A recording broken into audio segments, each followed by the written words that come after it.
Martha's Vineyard, 4th of July weekend, 1995.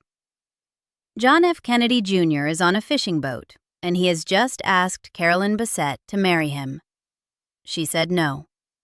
Not a theatrical refusal, not a scene. She told him they still had to talk about how their lives would fit together. Then she went home. 3 weeks passed before she called him back with her answer. 3 weeks.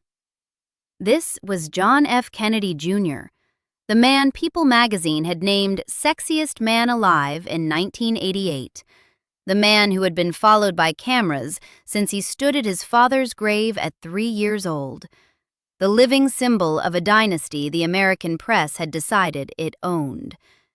And Carolyn Bessette made him wait. Not from indifference. She loved him. But she was 29 years old. She had been a publicist for nearly a decade, and she understood with professional exactitude what she was being asked to agree to. So she took 3 weeks, ran the calculation, and then gave him her answer. Everything that followed, the marriage, the siege, the fight in the final months to save something worth saving, traces back to that pause. She wasn't swept away. She wasn't naive. She wasn't overwhelmed by the Kennedy machine, any more than she'd been overwhelmed by the Calvin Klein machine, where she had spent 7 years learning how to run rooms full of powerful people without appearing to try. The dominant story about Carolyn Bessette Kennedy is a tragedy. It's a story about a beautiful woman who got too close to a famous family and was consumed by proximity, by the cameras, by the scrutiny, by the curse. That version has been told thousands of times, with genuine grief and genuine affection and very little attention to what it erases. What it erases is her. She was born January 7th, 1966, in White Plains, New York. She graduated from Boston University and started at Calvin Klein around 1989. Accounts differ slightly on whether her entry point was the Chestnut Hill Mall in Newton, Massachusetts, or the Manhattan flagship. But the trajectory that followed is consistent across multiple sources. Susan Sokol, then the president of Calvin Klein Collection, noticed her. The reason documented in the accounts is specific.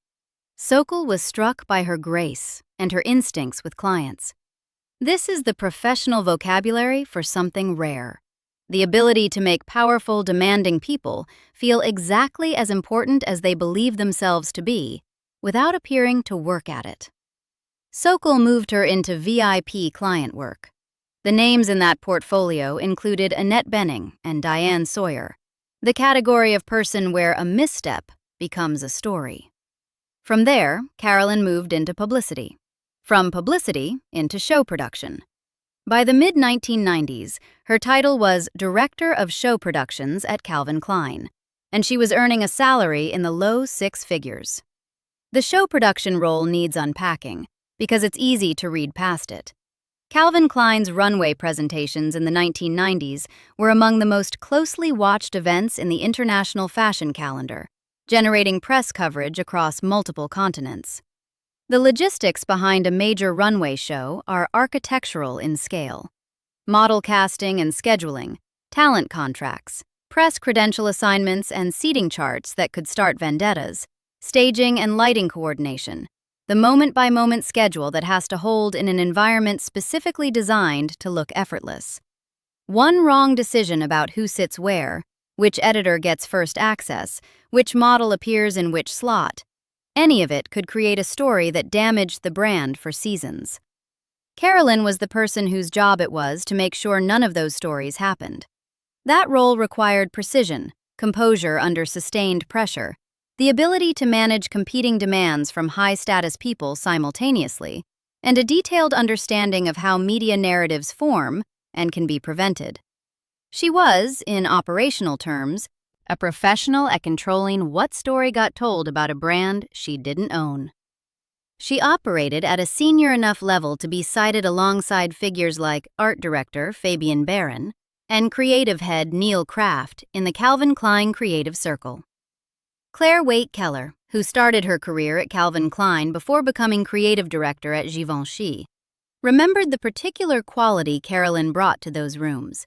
She would arrive looking completely relaxed, like she hadn't tried, and then proceed to run things. The ease and authority coexisting without visible effort, that's a cultivated professional skill, not a personality trait. It's what you develop when you've spent years in rooms where everyone is watching for weakness. Her colleagues remember someone else, too, someone the tabloids would later make unrecognizable. Elizabeth Beller's 2024 biography, the first and to date only full biography written about Carolyn, describes her default position as finding joy. Riotously funny, quick, a dry wit that made people want to sit next to her. A laugh that pulled other people in. Former schoolmates, former colleagues, former boyfriends reach for the same word every time. Kind. The warmth wasn't performative, it was structural. By 1992 and 1993, she had befriended Calvin Klein's daughter Marcy and his wife Kelly, operating inside the family's personal and professional nucleus, not hovering at its edges. She was photographed with Marcy Klein as early as 1993, mentioned in fashion industry accounts alongside the most senior creative figures of the period. This is the woman who met John F. Kennedy Jr. at a Calvin Klein fitting sometime in 1991 or 1992, assigned to help him with suits. A senior publicist and show director at one of the most powerful fashion houses in New York, at a salary that reflected that seniority, in a world where celebrity and press coverage were the professional materials she worked with daily. Not overawed. His contemporary. Their relationship ran off and on for approximately 2 years. John was reportedly seeing other people during stretches of it. The early years are described as genuinely uncertain, not the retrospective arc of a love story that was obviously going to end in marriage. The death of Jackie Kennedy Onassis in May 1994 appears to have shifted things. Multiple accounts describe John and Carolyn becoming more seriously committed in the period after his mother died, and by 1995, they were a defined couple. By the 4th of July weekend 1995, they were on a fishing boat in Martha's Vineyard, and he was asking her the question. Her response, that they needed to discuss how their lives would fit together, was documented in People magazine's coverage, and it's the closest thing to a direct statement from Carolyn about the hesitation that survives. The specific fears she was weighing aren't available in her own words. She didn't give interviews, she didn't leave a memoir. She kept her interior life private with the same discipline she applied to everything else. What survives is behavioral evidence, and the behavioral evidence is pointed. Carol Radziwill, in her memoir What Remains, mentions almost in passing that she sometimes went out with John before the wedding, so that Carolyn wouldn't have to. Before the engagement was official, before the wedding, before the formal beginning of any of it, Carolyn had already started making decisions about Kennedy's social exposure. She was already calculating what she could tolerate attending and what she would send a stand-in for. She was already navigating the Kennedy world strategically, rather than absorbing it wholesale.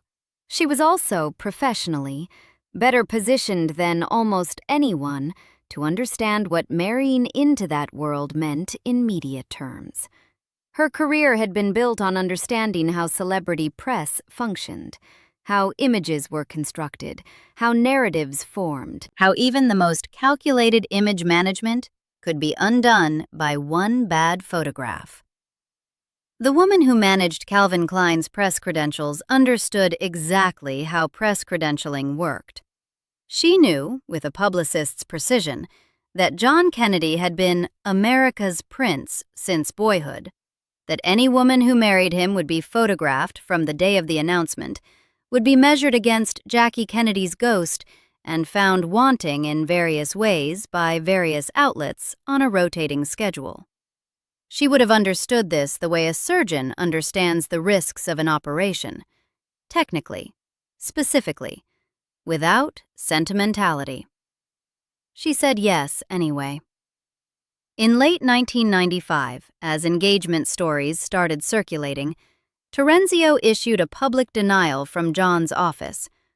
Once again, John Kennedy seems to be bearing the brunt of a slow news day.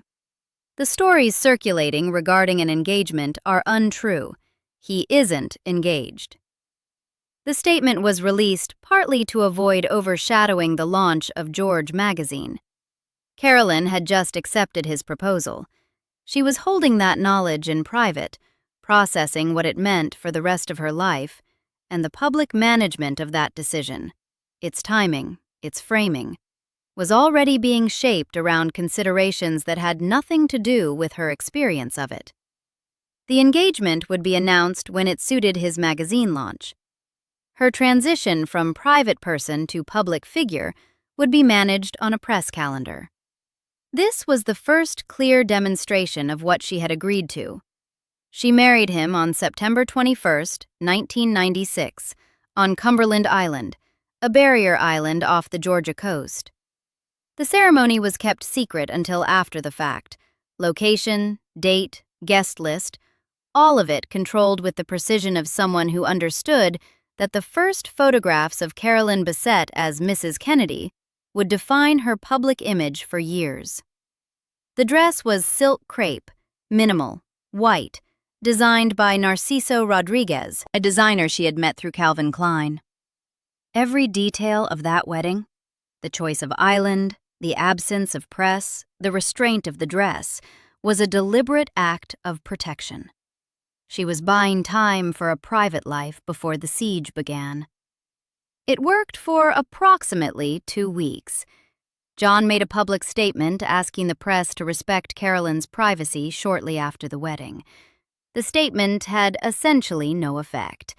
Photographers established a permanent presence outside their apartment at 20 North Moore Street in Tribeca, a 2-bedroom penthouse loft that became one of the most consistently photographed addresses in Lower Manhattan.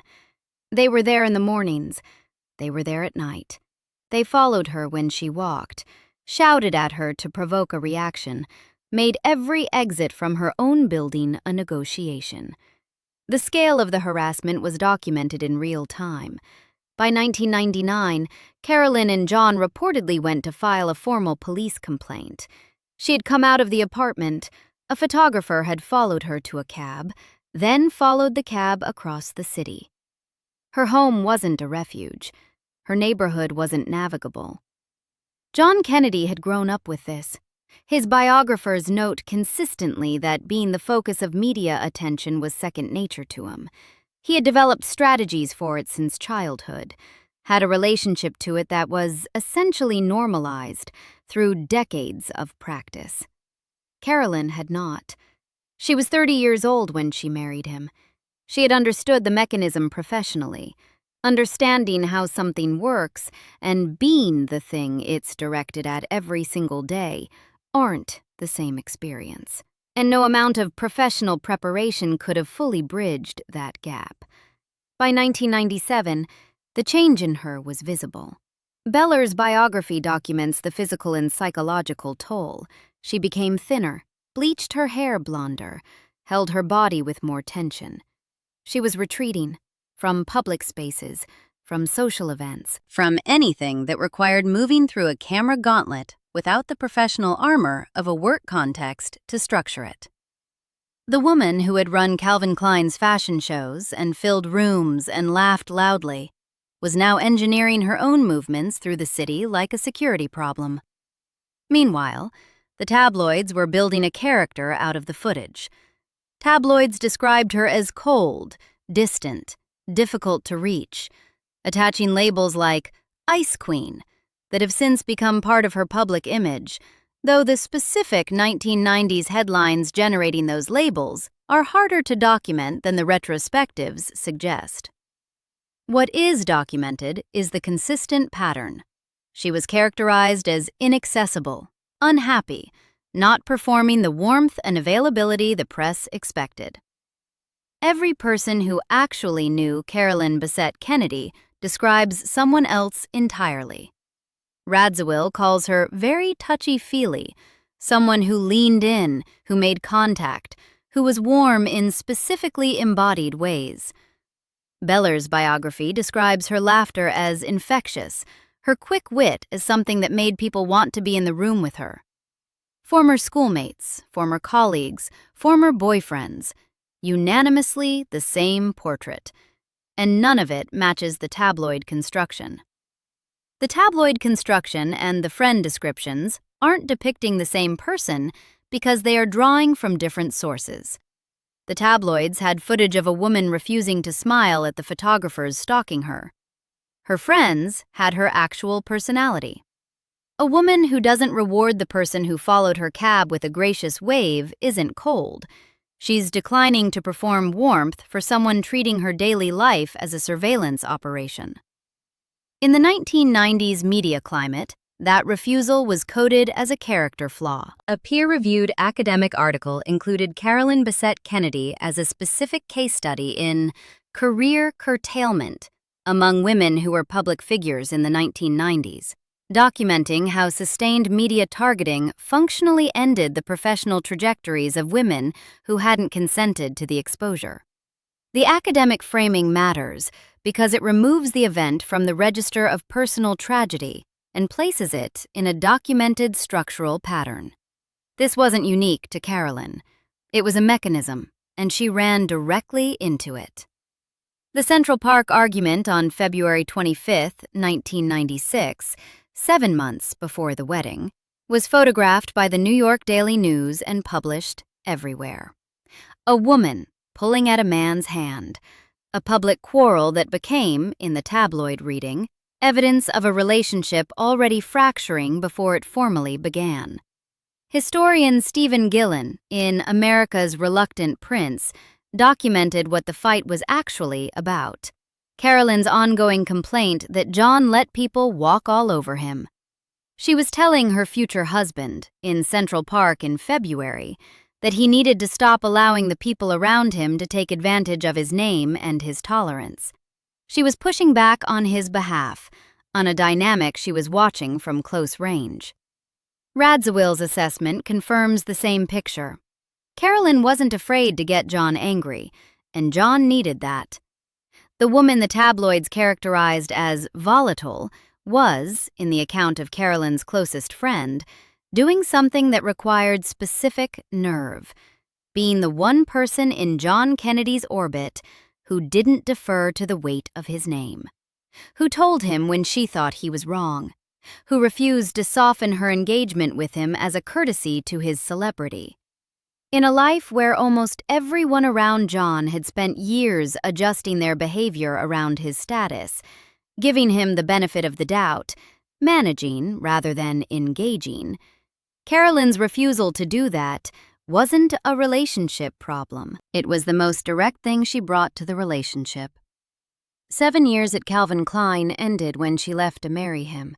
The director's title, the low 6-figure salary, the professional identity built through performance and progression in an industry that doesn't automatically reward competence, all of it stopped. Beller's biography is clear about the financial reality. Carolyn wasn't someone with a trust fund or inherited wealth that made the departure painless. She had worked for what she had. Her income was her financial independence. Her career was the version of herself that had existed before John Kennedy, and would have continued to exist if he hadn't entered the picture. The version with a title, a department, a domain of expertise that was unambiguously hers. Giving it up was the first real cost of loving him. It happened before the paparazzi camp appeared outside her door, before the tabloid construction of her character, before any of the things most people cite when they describe what the marriage cost her. She knew what the job meant.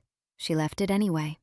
By 1999, the accumulated pressure was extensive. George magazine had lost the momentum it carried at its 1995 launch, and its financial difficulties were generating real stress on John. Their apartment at 20 North Moore Street remained a permanent stakeout site. 3 years into the marriage, the siege had not relented. The freedom of daily life in New York City had been absent from Carolyn's experience for the better part of 3 years, and Anthony Radziwill was dying. This detail is consistently underweighted in popular accounts of those final months, but its emotional scope is hard to overstate.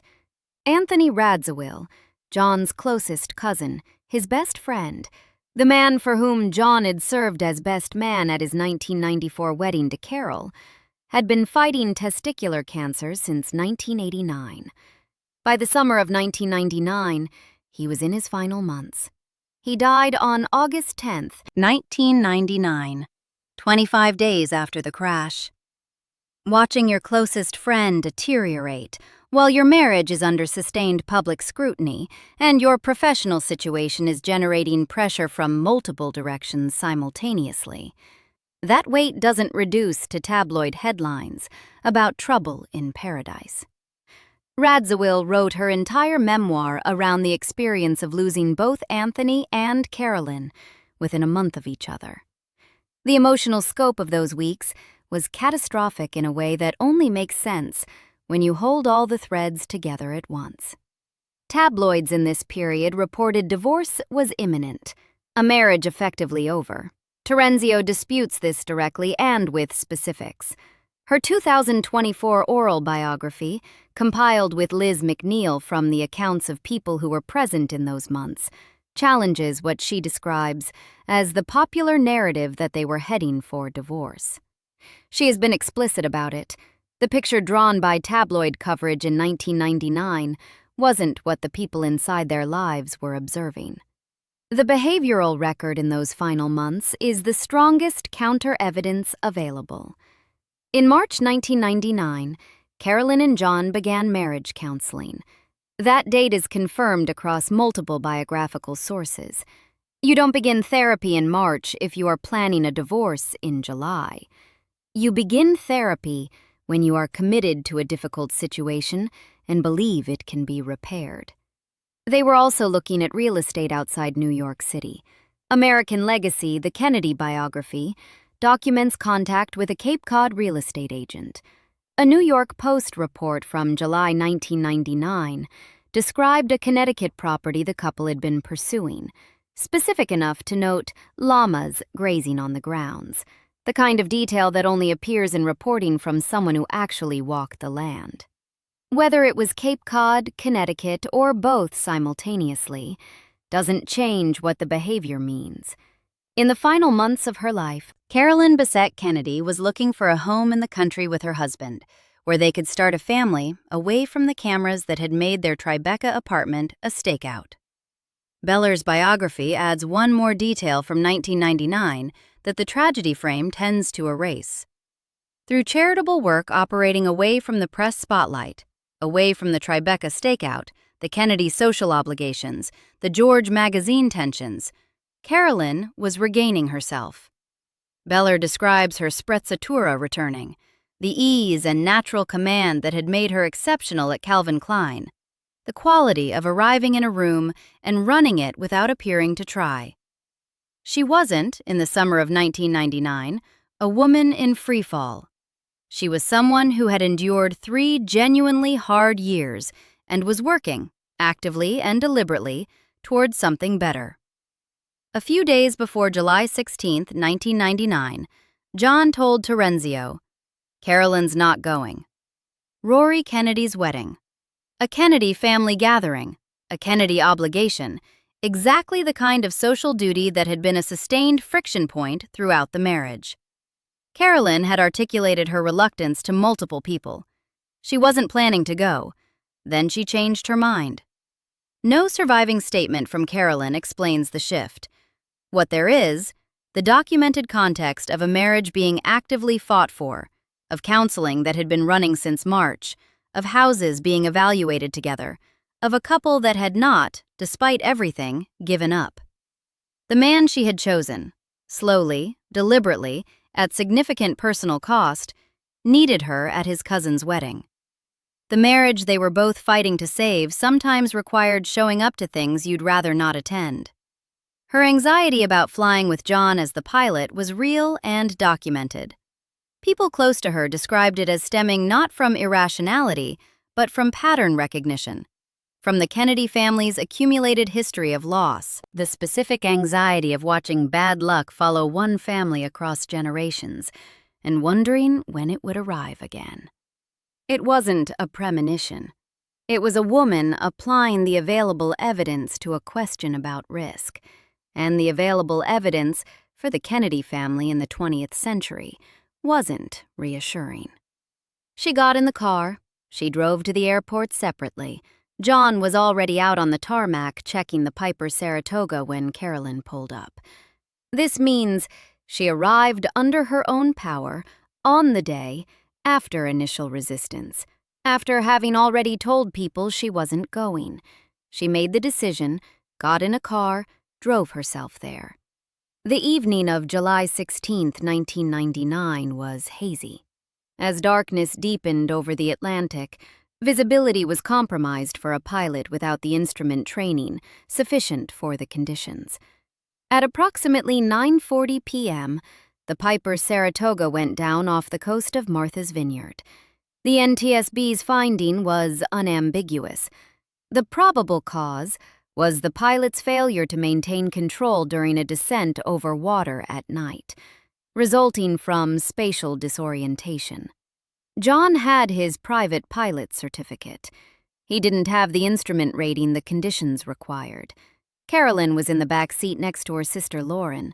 She was 33 years old. She had been married for 2 years, 9 months, and 25 days. In 2024, Elizabeth Beller published Once Upon a Time, The Captivating Life of Carolyn Bessette Kennedy, the first full biography ever written about her, which is itself a telling fact, given that she had been one of the most discussed women in America for the preceding 25 years.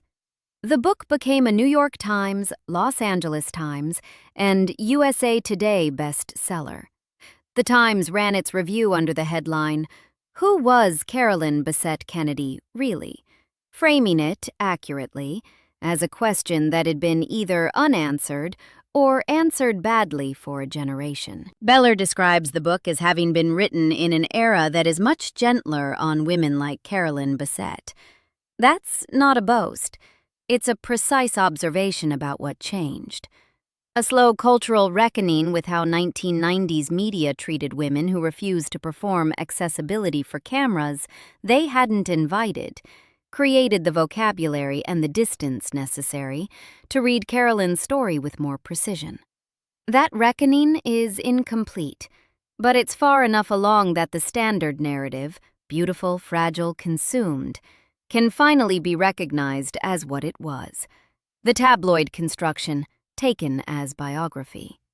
The same year Beller's book appeared, Terenzio's oral history added first-person counter-evidence to the divorce narrative.